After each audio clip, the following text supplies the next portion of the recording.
칭찬받는 사람 7을 택하라. 오늘은 집사 4분, 권사님 10분 선택하려고 합니다.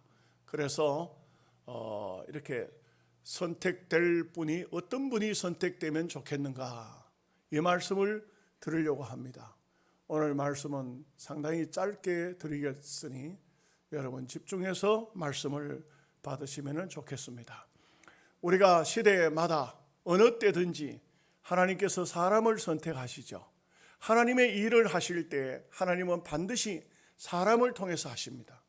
하나님이 직접 무슨 바람을 불게 하고 무슨 천재지변이 어떤 천재 역사가 나타나서 하나님이 일을 이루시는 것이 아니라 실제는 하나님의 일들은 다 사람을 선택합니다. 때에 따라서 사람들이 선택되어집니다.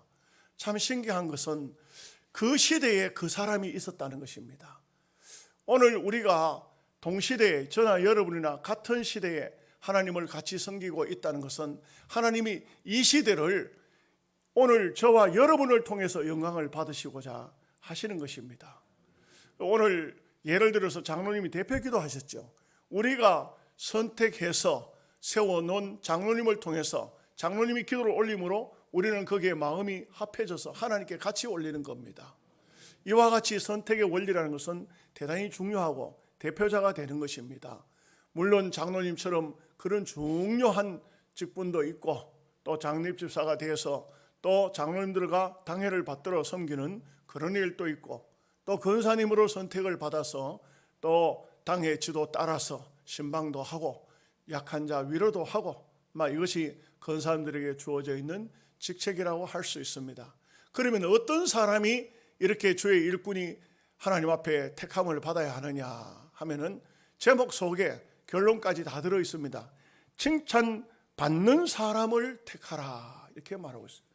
그럼 칭찬받는다는 것은 이것은 깊이 말하면 하나님 앞과 사람 앞에서 제대로 된 삶을 살고 있는 사람이라 이렇게 볼 수가 있겠죠. 여기에는 조건이 있습니다. 오늘 말씀에 보면 첫 번째가 뭐냐면 성령의 그 감동이 있는 사람, 성령의 지도를 받는 사람이랄까, 이렇게 할 수 있겠습니다. 다른 말로 하면 성령 받은 사람이래야 됩니다. 하나님의 일은요, 육신적으로 암만 훌륭해도 하나님의 일을 못하는 사람이 있습니다. 웃기는 얘기지만 옛날 어느 시골교회 혹시 선생님들 오해 없으시기 바랍니다. 교장 선생님이 교회에 들어오니까 그 전도사님이 교장 선생님이 예수 믿는 사람인 줄 알고 교장 선생님 기도 한번 하시죠. 그 교장 선생님 예수를 안 믿는 사람인데 교회에 처음 나온 거예요. 그런데 이분이 기도하러 가기에는 내가 학생들을 몇천 명 세워놓고도 연설도 하는데 그거 뭐 하겠나. 그래가지고 말하자면은 가을 하늘 놓고 개사하면서 했는데 생전 기도가 끝을 내는 방법을 모르잖아요. 그러니까 마지막에 가서는 교인들이 아멘을 해야 기도가 끝난 줄은 그래도 아는데 안 되니까 기도 끝! 이렇게 했다는 거 아닙니까? 참, 아무리 지식적으로 뛰어나도 하나님의 일이라는 것은 그 지식으로 되는 것이 아니고 세상적인 권력을 가지고 하나님 일을 하는 것이 아니라 성령의 사람이 되어야 된다. 그러면 성령 받은 사람이 어떤 사람일까요? 어떤 사람이 성령 받았는지 우리가 알지 못하잖아요. 그런데 묘한 것은 성경이 그것을 말씀하고 있어요. 성령에는 성령을 받았다는 증거가 그 열매로 나타난다는 거죠. 여러분, 나무를 심어놨을 때 이 나무가 무슨 나무지? 잘 몰랐어요. 조금 지나니까 잎이 나고 그 다음에 거기에 꽃이 피고 거기에 열매가 맺히는데 열매가 감이 열리면 감나무고 배가 열리면 배나무고 사과가 열리면 사과나무인 거예요. 와 같이 어떤 사람은 열매가 열리는 것이 아니고 그 나무에 가시만 숭숭 나오는 겁니다. 그거는 가시나무예요. 가시나무에는 열매가 열릴 수가 없어요. 좋은 나무에 좋은 열매가 열리죠. 성령 받으면 성령의 열매가 열린다. 그래서 갈라디아서 5장 22절 말씀에 보면은 오직 성령의 열매는 해가지고 9가지가 나와요. 사랑과 희락과 화평과 오래 참음과 자비와 양선과 충성과 온유와 절제니, 이렇게 말하고 있어요. 이거 다 설명하려고 하면 설명이 굉장히 길지만 제일 첫 번째부터 나타나는 게 뭐냐? 성령 받은 증거는 성령의 사랑의 열매가 맺히더라고요. 사람들에게 사랑을 베풀고 긍휼을 베풀고 은혜를 베푸는 그런 모습을 보면 저 사람은 하나님의 은혜를 받은 성령 받은 신자이구나, 이렇게 볼 수가 있는 겁니다. 자, 짧게 말씀드린다고 했으니까 이해하시기 바랍니다. 두 번째는 지혜가 있는 성도입니다. 그래서 성령을 받아야 되고, 또 성령 받아도 지혜가 없으면 이걸 사용을 할 줄 몰라요. 하나님께 은혜를 받기는 받았는데 이 은혜를 어떻게 할 수가 없어요. 우스운 얘기지만 부부가 한평생을 살다가 이제 마지막 노년에 여행을 갔는가 봅니다. 참 좋은 여행을 하고 난 다음에 부부가 저녁 식탁을 하는데, 근데 치킨을 먹었는가 봐요. 근데 이 치킨을 먹을 때 할아버지가 날개를 쭉 찢어가지고 할머니를 주면서 자, 맛있게 먹게 하니까 그 할머니가 날개를 손에 딱 들고는 한탄을 하는 거예요. 여보시오, 내가 당신 평생 같이 살았는데 여행을 와가지고 여기 와까지도 이거 날개밖에는 안 주느냐고 그렇게 했어요. 그랬더니 이 할아버지가 하는 말이 아주 무슨 소리냐고, 나는 그 날개가 닭 날개가 제일 맛있지만 내가 양보하고 항상 당신에게 줬는데, 이 할머니의 생각과 할아버지의 생각은 달랐어요.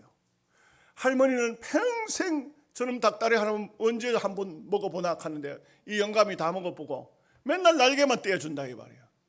근데 이 할아버지 생각은 뭐냐, 제일 맛있는 부분이 날개 부분인데 내가 이걸 양보하고 당신한테 주었는데. 여러분, 사람이 아무리 지식이 뛰어나다 해도, 공부를 많이 해서 학문을 가지고 있다 해도 그 지식을 활용하는 것이 지혜입니다. 써먹을 수 있는 지혜가 바로 지식을 통해서 나타나야 되죠. 아무리 많은 지식을 가지고 있으면 뭐합니까? 못 써먹는다. 옛날 말에도 말글 배워서 댓글 쓴다. 많이 알고 있는데 쓸 줄을 몰라요. 이 세상에도 그런 사람들 참 많죠. 물질도 넉넉하게 가지고 있으면서도 이거 하나도 쓸 줄 모르는 사람이 있어요. 죽을 때 그냥 다 놔두고 죽어요. 얼마나 바보스러운 것입니까? 얼마나 안타까운 거예요.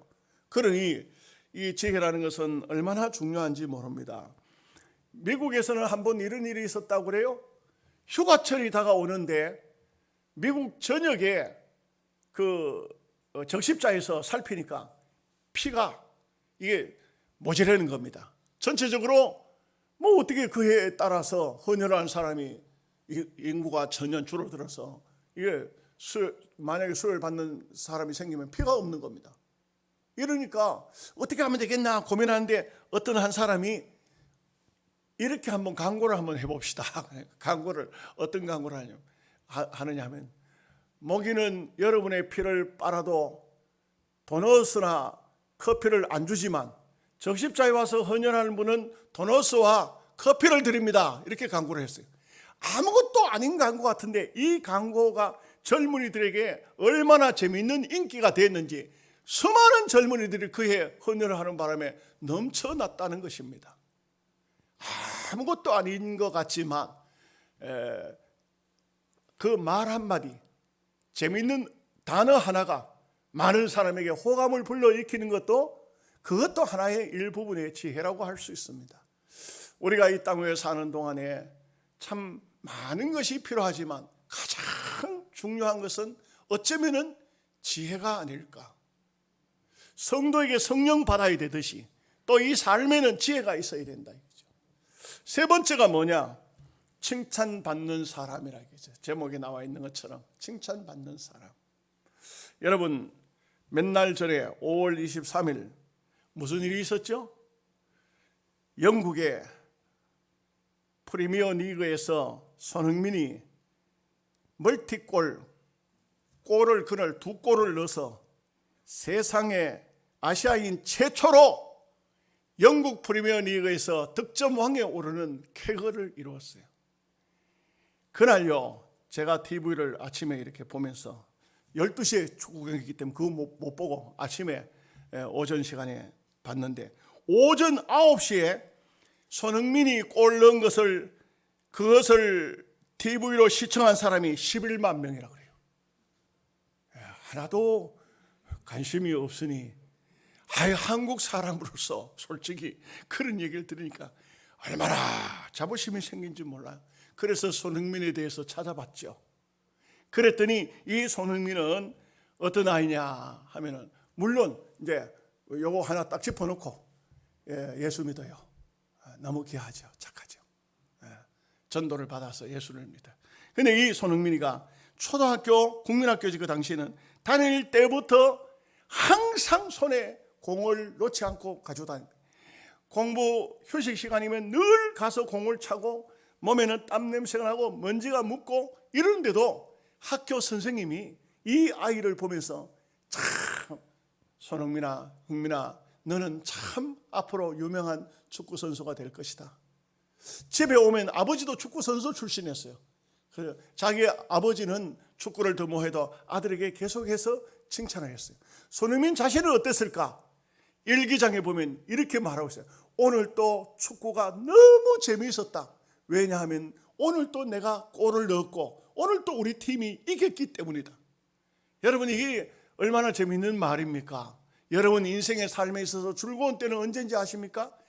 여러분들이 즐기는 그것이 승리로 다가올 때 즐거운 것입니다. 사람은 칭찬을 먹고 삽니다. 사람은 누구든지 칭찬받을 만한 그런 삶을 살아야 사람입니다. 손가락질을 받는 그런 사람이 되면 안 돼요. 칭찬받을 수 있는 사람. 교회도요, 많은 일꾼들, 직분자들이 있지만 어떤 사람은 직분자로 세워놓으면 하나님 왜 저 사람을 선택하게 했을까요? 어떤 뜻이 있을까요? 고민거리가 생기는 사람이 있어요. 그런 사람이 되면 안 돼요. 정말 하나님 앞에 택함을 입어서 일꾼이 되었으면 그때부터 수많은 사람들이 맞아, 내가 선택하기를 잘한 것 같아. 정말 하나님이 실수하지 않으시는 것 같아. 저분이 옛날에는 신앙도 별로 없었는데 저렇게 좋은 직분을 맡더니만 얼마나 열심히 사는지, 얼마나 믿음으로 사는지 너무 귀해, 너무 귀해. 이런 칭찬받는 사람이 돼야 돼요. 어린아이 축구공 들고 다니던 아이가 칭찬을 계속 받더니만 세계적인 선수가 되잖아요. 우리 영양서북교회도 모든 직분자들이 칭찬 듣는 참 좋은 그런 일꾼들이 선택되어지시기를 주님의 이름으로 축복합니다. 기도하겠습니다. 하나님 아버지 감사합니다.